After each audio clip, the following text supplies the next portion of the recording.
Welcome back, Liberty North. Today is January 25th, 2016. I'm Alina Adams. I'm Zoe Darnell. If you have any questions or comments for KNET, tweet us at @KNET_news.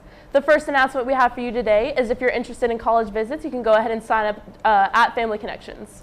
Seniors, scholarship information is available on the Counseling Center website, so make sure to check that out. This past weekend, our Scholar Bowl team did an amazing job. They scored second place at the Smithville Invitational Tournament on Saturday. Congratulations, guys. That's awesome. Seniors, all community scholarships are due February 1st at 4 p.m., so make sure to get those in on time. This week, don't forget that FCCLA is collecting new pet items to give to the Great Plains SPCA. You can drop items off at Miss Fowler's room 110 or during lunch next to the aux gym to receive a raffle ticket for your chance to win a $25 gift card. Go ahead and cash in on that. Stuco will be selling court warming t-shirts through Wednesday, January 27th, so make sure to pick one of those up if you're interested. Sophomores, juniors, and seniors, Jostens will be back tomorrow to pick up class ring order forms if you would like to remember your high school years. Speech and debate had an amazing weekend, taking first in novice, first in varsity, and first overall in the St. Joe tournament, as well as first out of 36 schools in Springfield. So congratulations to you guys. Yeah, good job, guys. Spirit Week is in 2 weeks, so go ahead and start planning for that now. On Monday, we have Summer Lovin', Tuesday, T-Board or Blackout.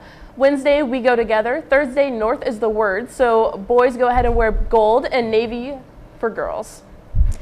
I know many of us were wondering why we didn't get out early last week or have a snow day. Peyton Lynn and Chandler Baxter interviewed Liberty Public Schools Superintendent about what goes into canceling school. Let's check it out.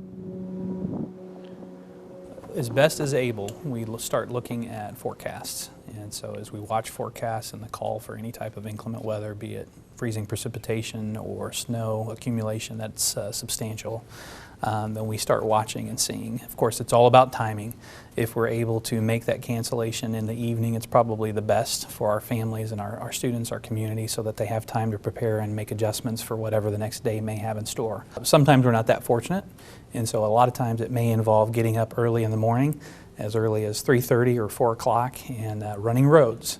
And so myself, our transportation director, our operations, chief operations officer, typically are out and about checking road conditions, checking on our transportation as far as our bus fleet. We do have a cold start crew that comes in early in the morning to get buses started and warmed up, particularly on days where there's single digits or negative digits or wind chills that are really low, and that sometimes it takes a little bit longer to get going. So it starts as early as 4 o'clock in the morning, and then we want to try to have that decision made no later than 5:30 in the morning. The one thing that really puts a huge cramp on things is once we see freezing precipitation, and that it doesn't take much of that at all to create just a thin film of ice on roads and make those conditions that much worse. If we can get and feel confident that we can get kids to and from schools safely, that's number one. Second to that, as it relates to our young drivers, you guys as young people, it's something that you're going to have to learn in terms of driving in those types of conditions, but we certainly want to be mindful of your safety as well, because children are our number one priority. If you were in my role, it sounds like you'd probably cancel school if there was a half an inch, but keep in mind I grew up in the desert, and so when it hits 50 degrees, I'm cold, but nonetheless, I've learned to acclimate. So that's really what you came to. That was a great story. Thank you so much, Chandler and Peyton. All right, now we have a new sports reporter for you. Reese Kane, what do you have for us in the world of sports? All right, so to start things off, the Lady Eagles basketball team played in quite the nail-biter against Lincoln Prep Friday and fought hard, but unfortunately it seems time was not on their side, and they lost at a close score of 52-54. Great effort, girls. Although on a good note, Kaylee Knudsen made all-team tournament. Great stuff, Kaylee.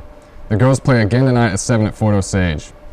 Men's basketball, on another note, had a slow week and a week off, but follow up the girls tomorrow night at Fort Osage, JV playing at 5:30 and varsity playing at 7. And they also play here on Friday against William Crispin.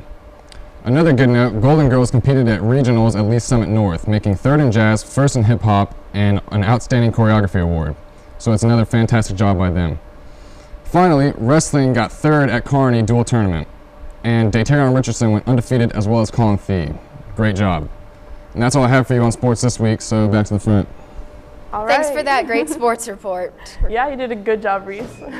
All right, well, we hope you guys have a good rest of your day, and we will catch you on the north side.